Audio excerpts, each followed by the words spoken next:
Janasena party 12వ ఆవిర్భావ సభ సందర్భంగా ఇక్కడ నిర్వహిస్తున్నటువంటి జనసేన పార్టీ ర్యాలీకి విచ్చేసిన నాయకులకి, జన సైనికులకి, వీర మహిళలకి మరియు శ్రేయోభిలాషులకి ప్రత్యేకంగా ధన్యవాదాలు తెలియజేసుకుంటున్నాం.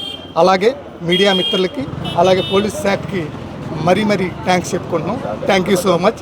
అందరికీ జనసేన పార్టీ తరఫున ఆవిర్భావ దినోత్సవ శుభాకాంక్షలు. జై జనసేన, జై హింద్. అలాగే మీ సహాయ సహకారం ఎప్పుడు ఉండాలని శ్రీను గారు ఒక్క నిమిషం ఉండండి. ఒకే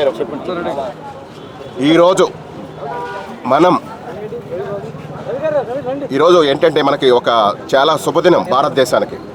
హోలీ ఎందుకు జరుపుకుంటున్నాం తెలుసా? కామంద రాక్షసులు వాళ్ళందరినీ నిన్నటి రోజు అంతం చేసి ఈరోజు హోలీ చేసుకుంటున్నాం. అలాగే రాజకీయాలకి దుర్మార్గపు కుటుంబాన్ని అంతం చేసి ఇవాళ జనసేన ఆవిర్భావ దినోత్సవం జరుపుకుంటున్నాం. జై జనసేన, జై జనసేన, జై జనసేన.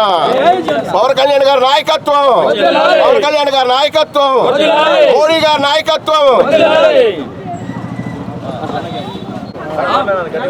ఏంట్రా మీ ధైర్యం అంటే నిజాయితీకి ఉన్న ధైర్యం రా ఇది.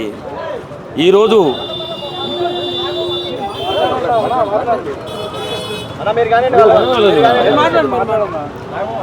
అందరికీ నమస్కారం అండి. ఈరోజు పిఠాపురంలో జరుగుతున్నటువంటి జనసేన ఆవిర్భావ సభకు ఇచ్చేస్తున్నటువంటి ప్రతి ఒక్కరికి కూడా పేరు పేరున ధన్యవాదాలు తెలుపుకుంటున్నాం. అలాగే ఒక నిజాయితీ గల నాయకుడు ఎవడైనా రాజకీయాల్లో ఉన్నాడంటే ఒక్క పవన్ కళ్యాణ్ మాత్రమే. అందుకే మా ముందు ఎవడు కూడా ధైర్యం చేసి మాట్లాడు. కారణం ఏంటి? సొంత డబ్బుతో చేస్తున్న రాజకీయం ఇది. ఆ రాజకీయానికి ఉన్న పొగరు మాది, అంతేగాని ఎవరిని ఏమి అనేయాలని కాదు. ఈరోజు మా పండగ రోజు, ఈరోజు మేము చాలా ఆనందించవలసిన రోజు. ప్రతి ఒక్కరూ కూడా మన జనసేన ఆవిర్భావ సభకు వెళ్తున్నారు. నా తమ్ముళ్ళకి, నా అక్క చెల్లెలకి నమస్కరించి చెప్తున్నాను. చాలా జాగ్రత్తగా ఉండండి. అరాచక శక్తులు అందులో జాయిన్ అయ్యే ప్రమాదం ఉంది మన పండుగలో. కాబట్టి ప్రతి ఒక్కరూ కూడా చాలా జాగ్రత్తగా ఉండాలి. అలాగే మన రహదారి ప్రయాణం చేసేటప్పుడు చాలా జాగ్రత్త తీసుకోండి. మీకోసం మీ కుటుంబాలు ఉంటాయి, మీ పిల్లలు ఉంటారు, మీ తల్లిదండ్రులు ఉంటారు. వారిని దృష్టిలో పెట్టుకుని మీరు ఈ సభను జయప్రదం చేయండి, అఖండ జయప్రదం చేయండి. ఉప్పినలా రండి, సముద్ర కెరటంలా ఎగిసిపడండి, కానీ జాగ్రత్త వహించండి. దుష్టశక్తులు ప్రవేశించే అది ప్రమాదం ఉంది. చాలా జాగ్రత్తగా వెళ్ళి మన పండుగని దిగ్విజయంగా విజయవంతం చేసుకుందాం. రండి, కథలు రండి, కెరటాలయ కథలు రండి, సింహాలయ కథలు రండి. Thank you very much. అండి, జనసేన హైదరాబాద్లో కూడా ఘనంగా జనసేన ఆవిర్భావ దినోత్సవాలు చేస్తున్నారు. ఏంటి, జెండా ఎక్కడ కూడా ఎగురుతుంది? రేపు ఎలక్షన్లో పోటీ చేస్తున్నారా లేదా? తెలంగాణ మొత్తం అలయన్స్తో కలిపి కంపల్సరీ మేము పోటీకి సిద్ధంగా ఉన్నాం. తెలంగాణలో కూడా జనసేన జెండా, జనసేన ఎమ్మెల్యేలు అసెంబ్లీలో కూర్చుంటారు. అంటే జిహెచ్ఎం సంఖ్యలో కూడా పోటీ చేసే అవకాశం ఉందంటారు తొందరలో? దాని గురించి మా అధినాయకత్వం ఆలోచిస్తారా?